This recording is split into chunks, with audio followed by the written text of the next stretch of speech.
আসসালামু আলাইকুম সবাইকে। প্রিয় এইচএসসি শিক্ষার্থীবৃন্দ, তোমাদের সবাই কেমন আছো? আশা করি অনেকেই ভালো আছো, আবার অনেকেই ভালো নাই। কারণ হচ্ছে তোমরা অনেকেই জানো যে এইচএসসি পরীক্ষা কিন্তু তোমাদের পিছিয়ে ছিল। কিন্তু বলতে কিন্তু অলরেডি কিন্তু আরো প্রায় বলতে গেলে ১ মাস চলে গেল। ঠিক আছে? এখন আমি যেই মুহূর্তে ভিডিওটি বানাচ্ছি সেই মুহূর্ত থেকে যদি হিসাব করা হয় পরীক্ষার ঠিক গুনে ২ মাস বাকি আছে। ঠিক আছে? অলরেডি পরীক্ষা যতদিন পিছিয়ে ছিল তখন কিন্তু প্রায় ৩ মাসের কাছাকাছি সময় একটা ছিল তোমাদের।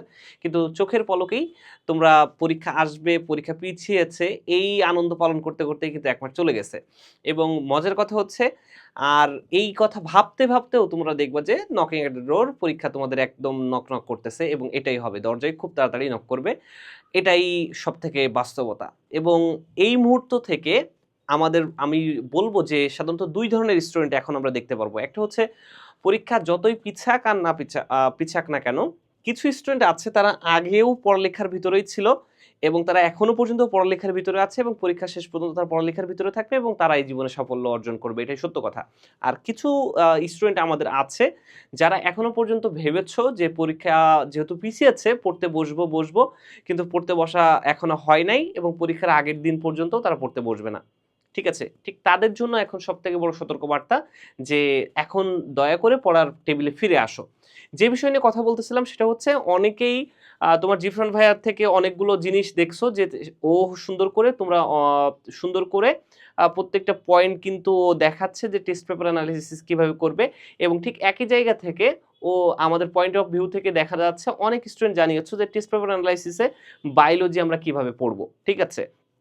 সেই জায়গা থেকে তোমাদেরকে টেস্ট পেপার অ্যানালাইসিসটা যেমন দেখাবো, সাথে দেখাবো বায়োলজির ১০ টা চ্যাপ্টার। যে ১০ টা চ্যাপ্টার কখনোই বাদ দেয়া যাবে না। বা যে ১০ টা চ্যাপ্টার পড়লেই আমি ফার্স্ট পেপার, সেকেন্ড পেপার মিলেই বলতেছি যে ১০ টা চ্যাপ্টার পড়লেই আমি একেবারে সুন্দরভাবে সিকিউ এবং এমসিকিউর অনেক কিছু অ্যান্সার করে আসতে পারবো বা 80+ মার্ক পেতে পারি। এমন একটা কথাবার্তা আসতেছে আমাদের এবং তোমাদের জায়গাতে যদি আমি থাকতাম এই মুহূর্তে, আমি আসলে এই ১০ টা চ্যাপ্টারই পড়ার চেষ্টা করতাম। সেই ১০ টা চ্যাপ্টার কোনটা? আমরা টেস্ট পেপার অ্যানালাইসিস যেটা সিরিজ আছে আমাদের অলরেডি ওখানে কিন্তু আমরা দেখিয়েছি প্রত্যেকটা পয়েন্ট। তারপরও তোমাদের পয়েন্ট অফ ভিউ থেকে যদি কথা বলতে হয় তাহলে দেখো তোমাদের জায়গাতে যদি আমি থাকতাম এই মুহূর্তে তাহলে আমি ঠিক কোন ১০টি চ্যাপ্টার পড়তাম বা কোন ১০টি চ্যাপ্টার পড়ার চেষ্টা করতাম যেখানে আমি খুব সহজেই চাইলে আমি একটা ভালো মার্ক পেতে পারি বা 80+ মার্ক আমি একটা নিশ্চয়তা আমি নিতে পারি। ঠিক আছে? বা নিজের কনফিডেন্সটা একটু গ্রো করতে পারি। সেটা হচ্ছে আমি দেখো জীববিজ্ঞান প্রথম পত্র অর্থাৎ বোটানির জন্য তোমাদের ৫টা চ্যাপ্টার আমি সিলেক্ট করেছি। আর জীববিজ্ঞান দ্বিতীয় পত্রের জন্য ঠিক একইভাবে ৫টা চ্যাপ্টার সিলেক্ট করেছি। এটা সহজ এবং সহজতর এবং কম সময়ে আমি সুন্দরভাবে অ্যান্সার করে আসবো নির্ভুলভাবে এবং আমি একটা পারফেক্ট নাম্বার বা একদম এক্সাক্ট একটা 80+ মার্ক আমি পেতে পারি যেই জিনিসটা করলে সেই চ্যাপ্টারগুলোই মূলত দেয়া আছে এখানে। তোমরা দেখতে পাচ্ছ জীববিজ্ঞান প্রথম পত্রে যদি কথা বলতে হয় জীববিজ্ঞান প্রথম পত্রে আমি অ্যাজ ইউজুয়ালি বলবো এই ৫টা চ্যাপ্টার যদি তুমি দেখতে পারো যে কোষ ও কোষের গঠন অবশ্যই তোমরা জানো এখান থেকে প্রতি বছর প্রশ্ন আসে। সেল ডিভিশন বা কোষ বিভাজন, মাইক্রো অর্গানিজম বা অণুজীব, নগ্নবীজি ও আবৃতবীজি এবং জীব প্রযুক্তি অর্থাৎ বায়োটেকনোলজি। ঠিক আছে? এই ৫টা চ্যাপ্টার যদি তুমি পড়তে পারো আমি তোমাকে বলতে পারি ৫টা চ্যাপ্টার থেকে ৫টা সিকিউ তুমি মাস্ট পাবে। ঠিক আছে? যদিও অনেকে বলতে পারো যে এখন তো আমাদের লং সিলেবাস, যেহেতু লং সিলেবাস তাহলে কি এর ভিতর থেকে আসবে কিনা? হ্যাঁ, আমি বলতেছি এর ভিতর থেকে আসবে। কেন আসবে? কারণ হচ্ছে তোমার শর্ট হোক, লং হোক, তোমার এখান থেকে আসার পসিবিলিটি তোমার 99% আমি বলব 100%। হিসাবটা যদি একটু মিলিয়ে নিতে চাও তুমি 2019 সালের প্রশ্ন, 20 সালের প্রশ্ন এবং 18 সালের প্রশ্ন যেহেতু ওই টাইমটাতে লং সিলেবাস ছিল মানে ফুল সিলেবাস ছিল তাহলে তুমি ওইটা একটু দেখলেই তুমি এটা ২ ৪ মিলাই ফেলতে পারবা আরকি। ঠিক আছে? তা এখন এই ৫টা চ্যাপ্টার যদি তুমি মানে তুমি দেখার ট্রাই করো তাহলে আমি বলবো এখান থেকে ৫টা সিকিউ তুমি হচ্ছে মাস্ট তুমি পাচ্ছ এখান থেকে ৫টা সিকিউ ডাইরেক্টলি তুমি পাচ্ছ। ইভেন এখান থেকে এমসিকিউ আমি বলবো না এখান থেকে এমসিকিউ যে ২৫টা বা ৩০টা ডাইরেক্টলি আসবে, বাট আমি এখান থেকে বলবো যে এখান থেকে এমসিকিউ অনেক কিছু তুমি কমন পাবে। ঠিক একইভাবে জুলজিতে তুমি যদি যাও তাহলে প্রাণীর বিভিন্ন শ্রেণীবিন্যাস, পরিপাক, রক্ত, রেচন, জিনতত্ত্ব, বিবর্তন এই ৫টা চ্যাপ্টার যদি তুমি দেখার ট্রাই করো তাহলে এখান থেকেও আমি বলবো যে তুমি ৫টা সিকিউ তুমি পাচ্ছ এখান থেকেও। ঠিক আছে? এখন কখনো ৫টার জায়গায় তুমি ৬টাও পেয়ে যেতে পারো। প্রশ্ন করতে পারো কিভাবে? যেমন তোমাদেরকে যদি একটু দেখাইতে হয় বেশিরভাগ বোর্ড প্রশ্ন অ্যানালাইসিস করলে তুমি দেখতে পারবা কোষ ও কোষের গঠন থেকে সাধারণত ২টা সিকিউ দিয়ে দেয়। সাধারণত ২টা সিকিউ এখান থেকেই চলে আসে। ঠিক আছে?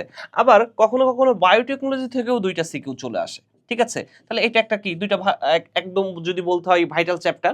আবার একইভাবে তুমি যদি জীববিজ্ঞান দ্বিতীয় পত্রে আসো, তুমি যদি পরিপাক পড়ার ট্রাই করো, পরিপাক থেকে বেশিরভাগ ক্ষেত্রে বেশিরভাগ বোর্ডেই পরিপাক থেকে 2টা সিকিউ দেয়। আবার কখনো কখনো প্রাণীর বিভিন্নতা শ্রেণীবিন্যাস থেকেও এই কাহিনীটা করে থাকে। ঠিক আছে, বিশেষ করে পরিপাক থেকে বেশিরভাগ টাইমই 2টা সিকিউ দিয়ে দেয়। ঠিক আছে, এটা একটা জায়গা ছিল। এবার আসো, অনেকের মনে প্রশ্ন থাকবে যে ভাইয়া এরপরেও এত কিছু সহজ করে দেওয়ার পরেও কি কি পড়বো, আরো শর্ট করতে দেন। মানে তোমরা তো সবসময় চাও যে মানে একেবারে মানে তোমাদের হাতে ধরে খাওয়াই দেওয়ার জন্য। তা ঠিক আছে, সেই জায়গা থেকে পয়েন্ট অফ ভিউ থেকে যে স্টুডেন্টগুলোর এখন প্রয়োজন যে আপনি তো অধ্যায় ছোট করে দিয়েছেন, এখন সেই অধ্যায়গুলোর কোন টপিক আমি পড়লে সব বাদ দিব, কোন টপিকটা লাস্ট পড়বো, তাদের জন্য এখন এই জায়গা থেকে যে কোষ ও কোষের গঠন থেকে যদি বলতে হয়, তাহলে তোমার অবশ্যই একটু বড় চ্যাপ্টার এবং এখান থেকে আসলে একটু ভ্যারাইটিস থাকে কোশ্চেনে। তা সেই জায়গা থেকে যদি মোস্ট ইম্পর্টেন্টলি বলতে হয়, তোমাকে পড়তে হবে অবশ্যই সহজ যদি অ্যান্সার করতে চাও তাহলে তোমাকে কোষ ঝিল্লি পড়তে হবে। কোষ ঝিল্লি এবং কোষ প্রাচীর দুইটাই পড়বা, তার মধ্যে কোষ ঝিল্লির আবার ফ্লুইড মোজাইক মডেলটা অবশ্যই পড়তে হবে। ঠিক আছে, ফ্লুইড মোজাইক মডেল পড়বা মাস্ট। ঠিক আছে, আর পড়বা হচ্ছে এখানে নিউক্লিয়াসের গঠন, নিউক্লিয়াসের গঠন তুমি অবশ্যই পড়তে হবে, মাইটোকন্ড্রিয়ার গঠন পড়তে হবে, পাশাপাশি তোমাকে পড়তে হবে হচ্ছে এখানে রাইবোজোমের গঠন, অতটা ইম্পর্টেন্ট না, প্লাস্টিডের গঠনটা পড়ো। ঠিক আছে, প্লাস্টিডের গঠন, এই তিনটার গঠন মাস্ট পড়ার ট্রাই করো। একটু খ এর জন্য অর্থাৎ অনুধাবনমূলক প্রশ্নের জন্য তুমি পড়ার ট্রাই করো এখান থেকে, যে অবশ্যই অবশ্যই ট্রাই করবা কোনটা বলো তো, যে তুমি এখান থেকে লাইসোজোমটা একটু দেখার ট্রাই করো আর রাইবোজোমের গঠনটা একটু দেখার ট্রাই করো। যদি একটু কঠিন টার্মের প্রশ্নে চলে যায়, যদি একটু মোস্ট ইম্পর্টেন্ট এবং কঠিন টার্মে চলে যায়, তুমি তখন চলে যাও ট্রান্সক্রিপশন এবং ট্রান্সলেশন, ট্রান্সক্রিপশন এবং ট্রান্সলেশনটা একটু তুমি দেখতে পারো এখান থেকে। ঠিক আছে, তাহলে এটা একটা গেল ভাইটাল পয়েন্ট। তাহলে আমার প্রথম অধ্যায় এতটুকু যদি তুমি পড়তে পারো, আমি তোমাকে বলতে পারি। আচ্ছা, আর একটা জিনিস পড়ো, ডিএনএ এর গঠনটাও একটু দেখে রেখো, ডিএনএ এর গঠনটা। যদিও ক্লাস 9-10 থেকে তুমি ডিএনএ এর গঠন পড়ে আসছো, আমি মনে করি না এখন আলাদা করে তোমাদের এটা দেখা উচিত, তারপরে তোমার একটু দেখে রাখার ট্রাই করবে এটা। তাহলে এটা গেল আমার কোষ ও কোষের গঠন। এখন আমি যদি চলে যাই কোষ বিভাজনে, কোষ বিভাজন থেকে তুমি যদি পড়তে চাও তাহলে মোস্ট ইম্পর্টেন্টলি আমি তোমার এখানে আমি সাজেশন দিব হচ্ছে মাইটোসিসের যে 5টা ধাপ, মাইটোসিসের 5টা ধাপ পড়ার ট্রাই করো, মাইটোসিসের 5টা ধাপ। এবং অবশ্যই অবশ্যই আরেকটু যদি ভাইটাল জায়গাতে দিতে চাই তাহলে তোমাকে বলবো মিওসিসের, মিওসিসের যে 5টা ধাপ আছে অর্থাৎ লেপ্টোটিন, জাইগোটিন, প্যাকাইটিন, ডিপ্লোটিন এবং ডায়াকাইনেসিস, এর মধ্যে মোস্ট ইম্পর্টেন্টলি তুমি জাইগোটিন এবং প্যাকাইটিন ধাপটা নিয়ে বেশি পড়ার ট্রাই করো।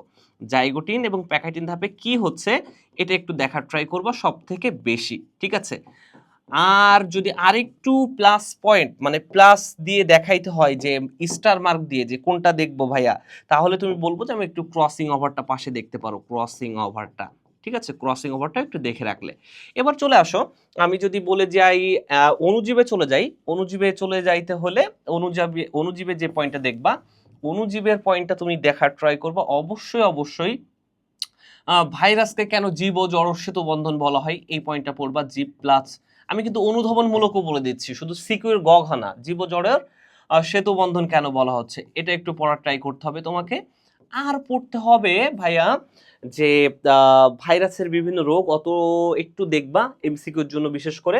বাট লাস্টে তোমাকে একটু ম্যালেরিয়ার জীবনচক্র নিয়ে পড়তে হবে, ম্যালেরিয়ার জীবনচক্র, বিশেষ করে অ্যারিথ্রোসাইটিক সাইজোগনিটা একটু বেশি করে দেখো, অ্যারিথ্রোসাইটিক সাইজোগনিটা। এটাই বারংবার দেয় যে কেন কোন রোগের মাধ্যমে রক্তশূন্যতা দেখা যাচ্ছে, ম্যালেরিয়ার কারণে কেন রক্তশূন্যতা দেখা যায়, এই পয়েন্ট থেকে কিন্তু বারবার প্রশ্ন আসে। হ্যাঁ, তাই এই জায়গাটা একটু দেখো। আর ব্যাকটেরিয়ার গঠনটা একটু দেখতে পারো, ব্যাকটেরিয়ার গঠন অতটা ইম্পর্টেন্ট না, বাট ব্যাকটেরিয়ার গঠনটাও একটু দেখে রাখো পাশাপাশি। ঠিক আছে, তোমরা যদি চাও এইগুলো নিয়েও যদি একটু শর্ট শর্ট ভিডিও দিতে বা ক্লাস ওয়ান শট দিতে আমাকে জানায়ও কমেন্টে, আমি তোমাদেরকে দিয়ে দেওয়ার ট্রাই করবো এটাও। ঠিক আছে, তাহলে আমাদের অণুজীব চলে গেল। এরপরে চলে আসবো আমরা ডাইরেক্টলি যে নগ্নবীজি এবং আবৃতবীজিতে, নগ্নবীজি এবং আবৃতবীজিতে যদি দেখাইতে হয় তাহলে আমরা কি করব। নগ্নবীজি এবং আবৃতবীজি সব থেকে সহজ একটা চ্যাপ্টার, এবং যে চ্যাপ্টারটা এমন একটা চ্যাপ্টার যেটা বিশ্লেষণ করলে আমি বলবো যে এখান থেকেই অল্প কিছু টপিক পড়লেই হয়ে যায়। যেমন তুমি এখান থেকে সাইকাসের বৈশিষ্ট্য পড়বা, অবশ্যই সাইকাসের বৈশিষ্ট্য পড়ো, এবং সাইকাসের বৈশিষ্ট্য পড়ার সাথে সাথে তুমি ট্রাই করবা নগ্নবীজি এবং আবৃতবীজি এই দুইটার বৈশিষ্ট্য আলাদা করে পড়তে। নগ্নবীজি এবং আবৃতবীজের বৈশিষ্ট্য বলতে পার্থক্য, বৈশিষ্ট্য না পড়ে ডাইরেক্টলি পার্থক্য পড়বা, তাহলে দুইটাই একসাথে হয়ে যাবে, ঠিক আছে। আর লাস্ট হচ্ছে মোস্ট ইম্পর্টেন্টলি ভ্যালুয়েবল যেটা পয়েন্ট, সেটা হচ্ছে তুমি অবশ্যই এখানে ম্যালভেসির শনাক্তকরণ এবং পোয়েসির শনাক্তকরণ, হ্যাঁ, ম্যালভেসি এবং পোয়েসির শনাক্তকরণটা দেখবা। ম্যালভেসি এবং পোয়েসির শনাক্তকরণটা দেখতে হবে আমাদের। ম্যালভেসি পোয়েসির শনাক্তকরণ মানে অর্থাৎ বৈশিষ্ট্য কি দিয়ে আমি শনাক্তকরণ আইডেন্টিফাই করব, হ্যাঁ। আর যদি পারো একটু পুষ্প সংকেতটা দেখো। পুষ্প সংকেত একটু টাফ, বাট এটা নিয়ে কিন্তু একটু ক্লাস করবা, আমাদের ওয়ান শট দেওয়া আছে এটা। পুষ্প সংকেত নিয়ে প্রয়োজনে যদি না পেরে থাকো, যারা পারো না আমাদেরকে জানাবা, কমেন্টে জানিও, তাহলে পুষ্প সংকেত কিভাবে নির্ণয় করতে এটা একটু দেখানোর ট্রাই করবো। এই পুষ্প সংকেত যদি তুমি লিখতে পারো একদম কাট মার্ক ম্যাথের মতো, তুমি যদি এখানে 4 মার্কের প্রশ্ন হয়ে থাকে, তুমি 4 মার্কই দিতে বাধ্য টিচার, এমন ধরনের প্রশ্ন এটা, ঠিক আছে। এবার আসো বায়োটেকনোলজিতে। বায়োটেকনোলজি বা জীব প্রযুক্তিতে যদি যেতে চাও, এখান থেকে আমি বলবো দুইটা পয়েন্ট পড়লে এনাফ। একটা হচ্ছে টিস্যু কালচার, টিস্যু কালচারের পদ্ধতি পড়ো, আর ডিএনএ রিকম্বিনেট পড়ো। যে ডিএনএ রিকম্বিনেট বলতে কি, যে কিভাবে ডিএনএ রিকম্বিনেট করে ইনসুলিন তৈরি করা হচ্ছে, অথবা ডিএনএ রিকম্বিনেট পদ্ধতি কিভাবে চিকিৎসা বিজ্ঞানে গুরুত্বপূর্ণ ভূমিকা পালন করে, কৃষি বিজ্ঞানে গুরুত্বপূর্ণ ভূমিকা পালন করে, এটা পড়লে তুমি এখান থেকে 4 মার্ক 100% কমন পাচ্ছ। এতটুকু যদি তুমি পড়তে পারো, তোমার কিন্তু বায়োলজিতে দেখো 1 kind of 80 মার্ক তুমি 100% নিশ্চিত করতে পারবা, বোটানির ক্ষেত্রে, বিশেষ করে বোটানির ক্ষেত্রে। এবার অবশ্য জুলজির ক্ষেত্রে যদি দেখাইতে হয়, প্রাণীর বিভিন্নতা এবং শ্রেণীবিন্যাস আছে। প্রাণীর বিভিন্নতা শ্রেণীবিন্যাসে যদি মোস্ট ইম্পর্টেন্টলি কিছু পয়েন্ট বলতে হয়, তাহলে প্রথমেই আসবে হচ্ছে সকল প্রাণী কর্ডেট নন কর্ডেট, এমন একটা পয়েন্ট আছে না, সকল মেরুদণ্ডী প্রাণী হচ্ছে অমেরুদণ্ডী প্রাণী কর্ডেট নয়, এমন একটা পয়েন্ট আছে। ওখান থেকে একটু পয়েন্টটা ভিউ থেকে তোমাদেরকে পড়তে হবে। বাট আরেকটু বলতে, আর্থ্রোপডার বৈশিষ্ট্য নিয়ে পড়বা এখান থেকে। আর্থ্রোপডার বৈশিষ্ট্য, হ্যাঁ, আর্থ্রোপডার বৈশিষ্ট্য নিয়ে পড়বা একটু ইম্পর্টেন্ট করে দিয়ে। কর্ডাটার বৈশিষ্ট্য পড়বা, কারণ তুলনা বলে, হ্যাঁ, এখান থেকে তুলনা তুলে দেয় যে কোনটা কোনটির থেকে বেশি উন্নত, ঠিক আছে, উন্নত। মনে রাখো, এক কথায় বলে রাখি ক্লাসের মধ্যেই, যদিও এটা ক্লাস নিচ্ছে না, গাইডলাইন ছিল, কর্ডাটা সবসময় উন্নত, এবং কর্ডাটা নিয়ে একটু আলাদা করে পড়বা, সবসময় একটু ট্রাই করবা। এবার চলে আসো, আমি এখানে, তোমরা অনেকেই বলতে পারো যে ভাইয়া কেন আপনি প্রাণীর পরিচিতি রাখেন নাই। প্রাণীর পরিচিতি থেকে মাস্ট প্রশ্ন আসে, কিন্তু আমি রাখি না এই জন্য, কারণ এখান থেকে অনেক বেশি পড়া। তুমি চাইলেও তুমি হাইডাকে বাদ দিতে পারবে না, তুমি চাইলে রুই মাছকে বাদ দিতে পারবে না, ঘাস ফড়িংয়ের কথা তো বাদ দিয়ে দিলাম, তাহলে তোমাকে কিন্তু হিউজ পড়ার জন্য আমি বাদ রাখলাম। যদি আমি সহজভাবে দেখতে চাই, তোমাদের ইন থেকে আমি কোনটা সহজভাবে দেখাইতে চাই, তাহলে আমি 5টা অধ্যায়ের নাম বলবো, ঠিক আছে। পরিপাক থেকে আমি বলবো অবশ্যই 2টা প্রশ্ন হয়, বিশেষ করে যকৃতের ইন থেকে একটা প্রশ্ন হয়, যকৃতের সঞ্চয়ী ভূমিকা নিয়ে বা যকৃতের গঠন নিয়ে, এই জায়গা থেকে যকৃৎ পয়েন্টটা অবশ্যই পড়তে হবে। এবং আরেকটা হচ্ছে বহিঃকরা অন্তঃক্ষরা গ্রন্থি নিয়ে এখান থেকে প্রশ্ন হয়, কিভাবে বহিঃকরা অন্তঃক্ষরা গ্রন্থি কাজ করে থাকে, সেটা আবার ডায়াবেটিক্সে কিভাবে ভূমিকা রাখে, এই পয়েন্ট থেকে প্রশ্ন হয়। আর একটা প্রশ্ন দেয় যে কোন এনজাইম কিভাবে পরিপাক করে থাকে, হ্যাঁ, দিতে পারে যে কোন এনজাইম কিভাবে পরিপাক করে, এই পয়েন্টটা দিতে পারে। এনজাইম কিভাবে পরিপাক করে, এই পয়েন্টটাও কিন্তু গুরুত্বপূর্ণ, হ্যাঁ। এবার আসো রক্ত থেকে যদি প্রশ্ন বলতে হয়, তাহলে হৃৎপিণ্ডের গঠন পড়তে হবে। হৃৎপিণ্ডের গঠন কখনো কখনো তোমাকে দিয়ে দিবে যে কোনটা কোন ধরনের রক্তের রোগ নিয়ে তোমাকে পড়তে হবে, এতটুকু পড়লেই এনাফ। রেচনে চলে যাও। অবশ্যই রেচনে ঢুকলে অসমো রেগুলেশনে পড়তে হবে, হ্যাঁ, অসমো রেগুলেশন